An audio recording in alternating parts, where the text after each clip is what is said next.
remembering 9/11 today? Are your thoughts gravitating back toward destruction, death, fear, worry, vulnerability? Are you thinking about things like terrorism and so many other thoughts that would only bring you to a place of greater fear, greater feelings of isolation, and greater vulnerability? That's what most people do when they remember 9/11. But this morning, I thought, how else can we remember 9/11? Can we remember it in a completely different way? For those of you who follow me, you're probably thinking, what is this lady doing and where is she doing this video from? I'm actually doing it from inside my closet, and I'm doing it for a reason. Do you know that several months after 9/11, I received a very interesting phone call from a girlfriend of mine. I would say she was a spiritual girl, and she must have had a dream. She called me up early in the morning, and she said, Maura, I have a question for you. What are you doing sitting in the dark? Believe it or not, her question hit me so dramatically, almost like a life-changing question.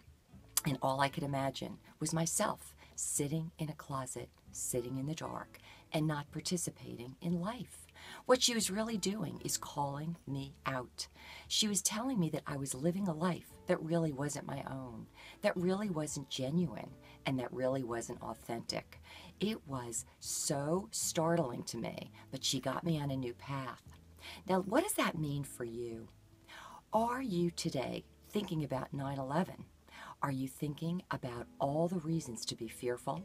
Are you looking to your government leaders to give you the answer, to come up maybe with some new legislation that will help you feel more secure? Are you hoping that they will create a better day? Instead, can I invite you to remember 9/11 in a completely different way?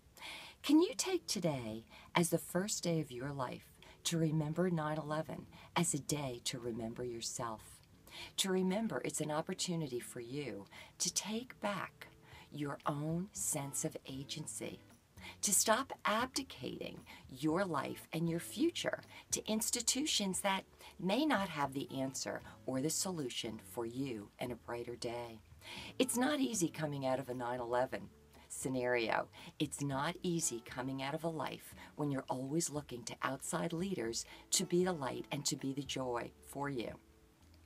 It's even more difficult to come out of a place where you're so contained in a dark place that you wonder what it's like if you step out into the light. I'll tell you something. I remember the light. I remember the joy. I remember the happiness, and I remember what it's like when people live together in goodwill and in peace. So wherever you are today, maybe you've been hiding in your closet, maybe you've been sitting in the dark. Can I invite you to come out of your closet, to stop sitting in the dark, and wherever you are today, to share your light, and you be the light in the world, so that you no longer need to ask everyone else for help, but you will be a light that others will recognize and pick up the light themselves. Well, this has been Maura for you, and these have been my thoughts for how I remember 9/11. Take care.